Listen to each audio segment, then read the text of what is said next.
Coucou les cinquièmes, on continue dans nos récits du Moyen-Âge. Alors, on va parler de la quête du Graal et de deux chevaliers face à cette quête du Graal, qui sont Perceval et Gauvin. On aura donc deux récits différents, pages 186 et 187 de votre livre. Petit point déjà sur le Graal. Alors, le Graal, qui est une relique sacrée, qui est censée être le vase ayant recueilli le sang du Christ quand le Christ a été crucifié, et sans lequel le monde ne saurait connaître la paix. Donc, il a un pouvoir pacifique. De nombreux chevaliers sont partis à la quête du Graal. Perceval et Gauvin en font partie, mais celui qui le trouvera, c'est Galahad, le fils de Lancelot, qui sera le seul à pouvoir regarder à l'intérieur, parce qu'il fallait être suffisamment pur. Il mourra d'ailleurs tout de suite après, ne pouvant supporter ce qu'il y avait vu. Alors, je vais prendre maintenant les textes, pages 186 et 187, et je vais lire le premier récit, consacré à Perceval. Perceval au château du roi pêcheur. Cherchant à retrouver sa mère, Perceval arrive dans le mystérieux château du roi pêcheur. Pendant que le roi pêcheur et Perceval parlaient de choses et d'autres, un valet sortit d'une chambre avec une lance blanche qu'il tenait par le milieu, et il passa entre le feu et ceux qui étaient assis sur le lit. Et tous ceux qui étaient là voyaient la lance blanche et son fer tout aussi blanc. Une goutte de sang perlait à la pointe du fer de la lance, et jusqu'à la main du valet coulait cette goutte vermeille. Le jeune homme, qui était arrivé la nuit même, en ces lieux, vit cette merveille, mais il se retint de demander comment se produisait cette aventure, car il se souvenait de la recommandation de celui qui l'avait fait chevalier. Il lui avait enseigné et appris qu'il se garda de trop parler.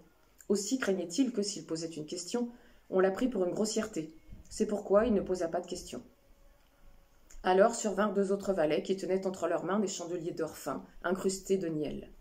Très beaux étaient les valets qui portaient les chandeliers. Sur chaque chandelier brûlaient 10 chandelles à tout le moins. Un Graal entre les deux mains, une demoiselle venait avec les valets, belle, gracieuse, parée avec élégance.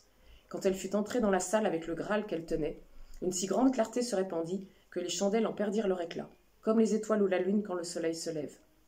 Après celle-ci, il en vint une autre qui tenait un tailloir d'argent. Le Graal, qui venait en tête, était d'or fin très pur.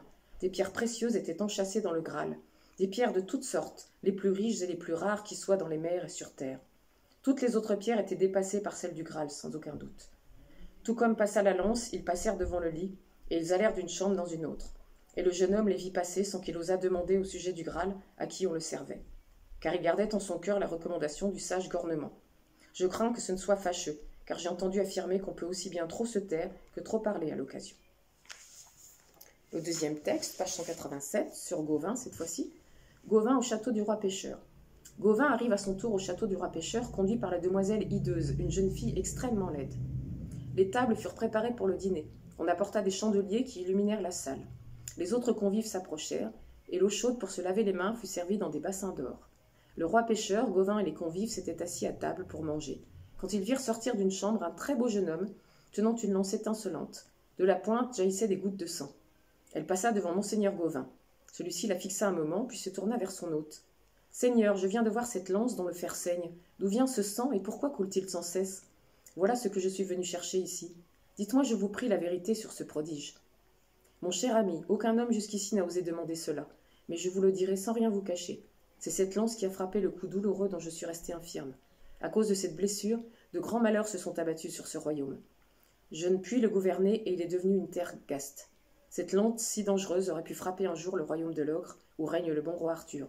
Mais votre question l'a sauvé, et il ne sera pas détruit par un coup félon, comme l'a été celui-ci. » Comme le roi finissait de parler, une grande lumière se fit dans la salle. Précédée de deux jeunes gens chargés de chandeliers, une jeune fille s'avançait, portant dans ses deux mains levées le Graal brillant de tous ses feux. La demoiselle était merveilleusement belle, et monseigneur Gauvin ne pouvait détacher d'elle ses regards. Était-il possible que ce fût la demoiselle hideuse qui l'avait guidée jusqu'ici? Le chevalier était tellement ébloui par sa beauté qu'il n'ouvrit pas la bouche pour demander ce qu'était le Graal et à qui on en faisait le service. Voilà pour ces deux expériences au château du roi pêcheur pour la quête du Graal. Alors, je vais vous demander de répondre aux questions 2, 3 et 4, page 187. Je vous demande également quels sont les points communs et les différences entre les deux aventures.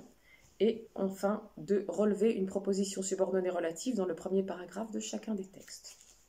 Voilà, c'est tout pour aujourd'hui. À demain!